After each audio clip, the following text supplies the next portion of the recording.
हरिओम नमः शिवाय। ही कथा पाण गुरु कृपा सां हासिल करे रहिया आहियूं। महिरबानी करे गौर ॾेई ॿुधजो। कलयुग ऐं राजा युधिष्ठिर जो ॿियो भाग ही आहे। कल्ह कंहिं मजबूरी जे करे भाग अपलोड कोन थी सघियो। पहिरियों भाग अॼु ई तव्हांखे ॿई भाग प्राप्त थींदा, अपलोड कया वेंदा। जीअं तव्हांखे ख़बर आहे, कल्ह जी कथा में कलयुग चइनि ॿारनि खां 4 सवाल कया। चइनि ॿारनि खे हुनजा जवाब कोन थे आया। वापसि वियो राजा युधिष्ठिर पार। उते पर्दो ॾिनल हो। राजा युधिष्ठिर हुनखे पंहिंजो दर्शन कोन ॾिनो। कलयुग खे चईं छा करिणो अथई। त हिन में हिन चयो त जेको सवाल कयईं, राजा चयो त हिनखे जलियो। पर कलयुग हिकिड़े सेकेंड में ई पल भर में उतां ग़ाइबु थी वियो। पोइ जीअं पंहिंजी शेवा ख़तमु करे भीमसेन राजा युधिष्ठिर पार वियो। पुछा कयईं त केरु हुओ, कीअं आयो। तंहिंखां पोइ इन चइनि ॿारनि खे ॿुधायो त ही कलयुग हुओ ऐं चई वियो त हाणे मुंहिंजो टाइम अची वियो, हाणे अवी हलिया वञो। ॿियो भाग शुरू। ख़बर ॾियणु आयो हो त हाणे मुंहिंजो राज थींदो ऐं तव्हां राजाई छॾे हलिया वञो। राजा युधिष्ठिर भीम खां पुछियो त तोखां छा पुछिया आहीं। तंहिं ते भीमसेन चयो त हिन चयो त आउं हिकु ॾींहुं ॾंधण करणु वियुसि। उते खूह ते बीठे मूं ॾिठो त हिकिड़ो भाई आयो जंहिं बाल्टी भरी खूह मां ऐं उन मां 10 मटका भरिया आहीं। मूं चयो त उन 10 मटकनि खे बाल्टी में विझ त बाल्टी पूरी थिए थी या कोन। ईअं ई कयो ऐं बाल्टी पूरी कोन थी।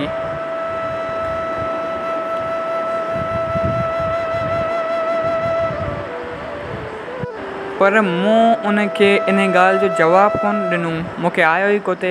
हाणे तव्हां महिरबानी करे ॿुधायो। तंहिं ते युधिष्ठिर चयो त ही कलयुग तोखे इताला ॾेई रहियो हुओ त सतयुग, त्रेतायुग ऐं द्वापर युग जा माण्हू संतोषी हुआ। हिकिड़ो पीउ कमाईंदो हुओ त तंहिं मां सॼे कुटुंब जो पालना बाक़ाइदे थींदी हुई। हाणे कलयुग जो वक़्तु आयो आहे जंहिंमें औलाद नंढो हूंदो तॾहिं पीउ अकेलो सभिनी जो पूरो कंदो आहे। ऐं जॾहिं उहो पीउ पोड़ो थिए थो ऐं कमाए करे नथो सघे ऐं संदसि 10 ई पुट कमाईंदड़ आहिनि, तंहिं हूंदे बि उहे 10 ई पुट पीउ जो पूरी तरह पालना न करे सघंदा। जीअं हिकिड़े बाल्टी मां 10 मटका त भरिजी विया। नंढपण में पीउ हुननि 10 पुटनि खे खाराए त छॾियो। जॾहिं पीउ कमाइण जे क़ाबिल न रहियो त 10 पुट हुन पीउ जी पालना कोन करे सघिया। 10 मटका हुन हिकु बाल्टी खे कोन भरे सघिया। जहिड़ी तरह हिकु बाल्टीअ मां 10 ई मटके भरिजी विया ऐं वरी 10 मटकनि जो पाणी बाल्टी में विझण सां हिकु बाल्टी न भरिजी सघी। अहिड़ी तरह ई ॿुधाए थो त मुंहिंजो वक़्त में माण्हू खे एतिरो संतोषी हूंदी जो 10 जी कमाई मां बि घर जो पूरो न थी सघंदो। कलयुग थो चवे, जेकॾहिं तव्हांखे अहिड़नि माण्हुनि में न रहणो हुजे त हिकदमि राजा खे चयईं त अगरि तव्हांखे अहिड़नि राजा युधिष्ठिर ते चए थो भीमसेन खे त हू असांखे हिंट ॾेई वियो, अगरि तव्हांखे अहिड़नि माण्हुनि जे विच में कोन रहणो आहे त छॾे हलिया वञो। तंहिंखां पोइ अर्जुन चयसि त अञा बि ॿी ॻाल्हि ॿुधाए वियो आहे मूंखे, जो चयईं त जंगल में ॻऊं वियामी हुई। सा ॻऊं पंहिंजे गाबे खे पई धाए। ॿुधायो त इहो छा आहे, हीउ छा चई वियो आहे। ॻऊं पंहिंजे गाबे खे कीअं धाईंदी, गाबो ॻऊं खे धाईंदो। राजा युधिष्ठिर वराणियो त गृहस्थ रूपी ॻऊं ऐं कन्या रूपी गाबी सो अॻु में कन्या दान कई वेंदी हुई ऐं उन खे ॾेज में तमामु घणो माल मिल्कियत बि ॾींदा हुआ। मगर हाणे कलयुग जो वक़्त में माइट कन्या जा पैसा वठी खाईंदा। पीउ पढ़ायल धीअ जा पैसा वठी खाईंदो। उहो थियो कन्या खे खाइणु, कन्या जो गाबे जो खीरु पीअणु।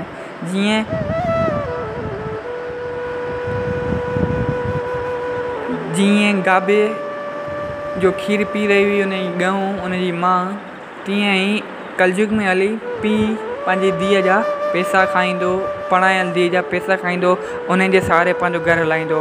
तंहिं बाद सहदेव ऐं नकुल चयसि त असांखे अञा बि ॿियूं 2 ॻाल्हियूं ॿुधाए वियो आहे।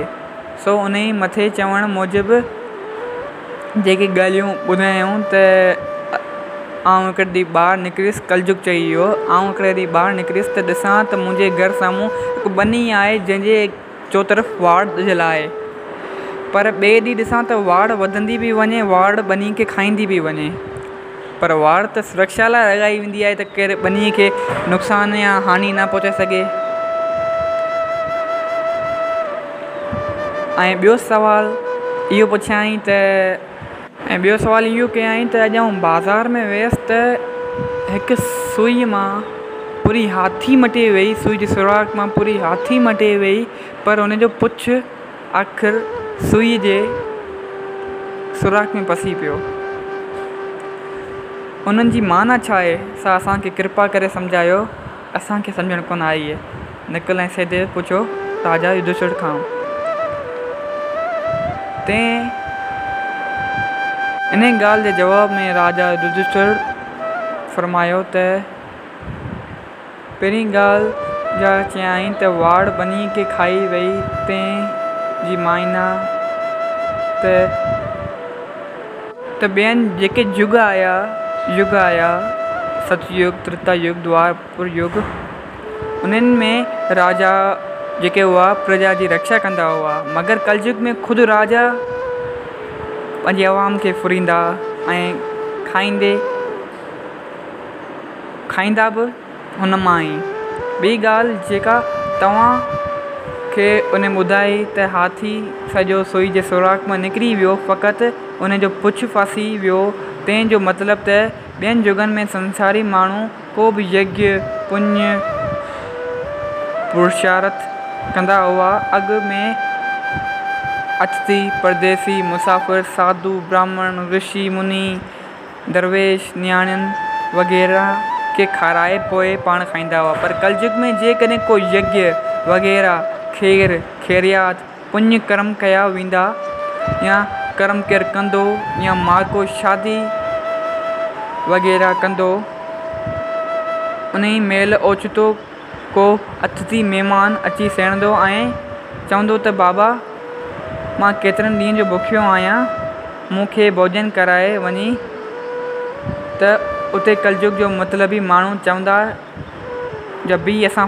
पहिरीं फलाणा मिट माइट अज़ीज़ रिश्तेदार सेण सॼण सभु वेठा आहिनि, पहिरीं उन्हनि खे खारायूं पोइ तोखे ॾींदासीं।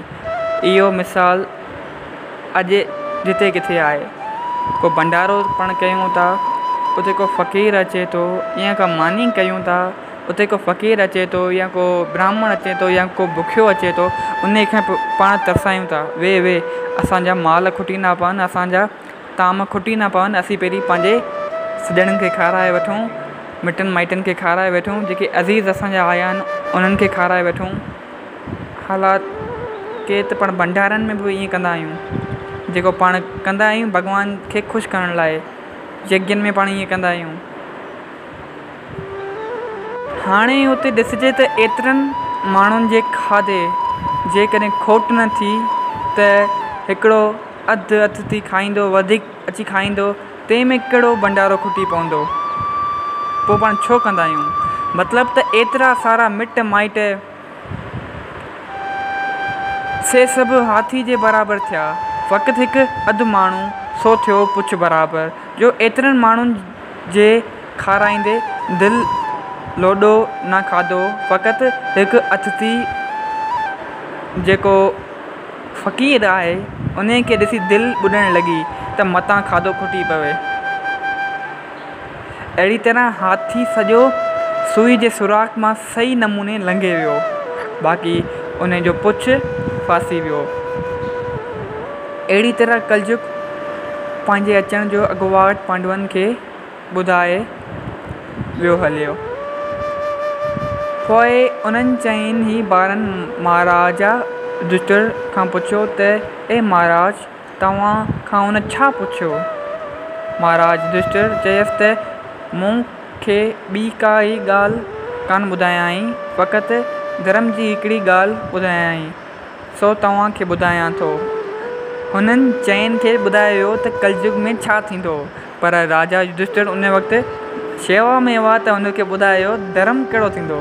जो हिन मूंखे चयो त हिकु पहाड़ ते मां घुमणु वियो हुअसि, उते हिकु जबल जी वॾी चोटी टुटी पई ऐं उहा वणनि टिणनि ॿूटनि खे भञंदी पे आई त मथां हिकु माण्हू आयो ते हिकदमि उन खे हिकु कचे धागे सां ॿधी उते ई बीहारे छॾी। तंहिंजो मतिलबु नाम रूपी कचे धागे में एतिरी ताक़त आहे जो उहो पापनि जे पहाड़ खे बि हिकदमि रोके छॾींदो आहे। चओ जय सिया राम। उन ई करे इशारो ॾेई वियो आहे त हिमालय जे पहाड़नि में वञी नाम सिमरन कयो। पांडवनि खे इशारो ॾेई वियो हो त हिमालय जे पहाड़नि में वञी नाम सिमरन कयो। उहो ख़्यालु करे पंहिंजी माता कुंती ऐं 5 ॿार ऐं द्रौपदी खे बि साण वठी हिमालय पर्वत ॾांहुं रवाना थिया। कुंती माता खे, पंहिंजी ज़ाल द्रौपदी खे ऐं 5 ॿार हिमालय पर्वत ॾांहुं रवाना थिया ऐं गादीअ ते अर्जुन जे पोटे राजा परीक्षित खे विराए विया। चओ जय सिया राम। हाणे इहे कुझु ॻाल्हियूं आउं ऐड करे रहियो आहियां जेके श्री रामचंद्र चई वियो कलयुग जे बारे में। श्री रामचंद्र के गए सिया से, ऐसा कलयुग आएगा, हंस चुगेगा दाना तिनका, कौवा मोती खाएगा। श्री रामचंद्र के गए सिया से, ऐसा कलयुग आएगा, हंस चुगेगा दाना तिनका, कौवा मोती खाएगा। धर्म भी होगा, कर्म भी होगा, परंतु शर्म नहीं होगी। बात बात पर माता पिता को बेटा अंग दिखाएगा। हरि मंदिर तो सूना होगा, भरी रहेंगी मधुशाला, पिता के संग बड़ी सभा में नाचेंगी घर की बाला। कैसा कन्या दान पिता ही कन्या का धन खाएगा। हंस चुगेगा दाना तिनका, कौवा मोती खाएगा। जेके हरि जा भगत हूंदा, हंस रूप हूंदा, उहे खाईंदा धिका धोखा। हमेशह कूड़ कुपड़ उन्हनि सां ई थींदो। ऐं जेके कौवा हूंदा, प्रभु जा प्यारा कोन हूंदा, कूड़ कुपड़ कंदा दुनिया में, कलयुग में उन्हनि खे हीरा मिलंदा। चओ जय सिया राम। अगरि हीअ कथा तव्हांखे वणी आहे त हिन कथा खे पंहिंजनि सां शेयर कयो।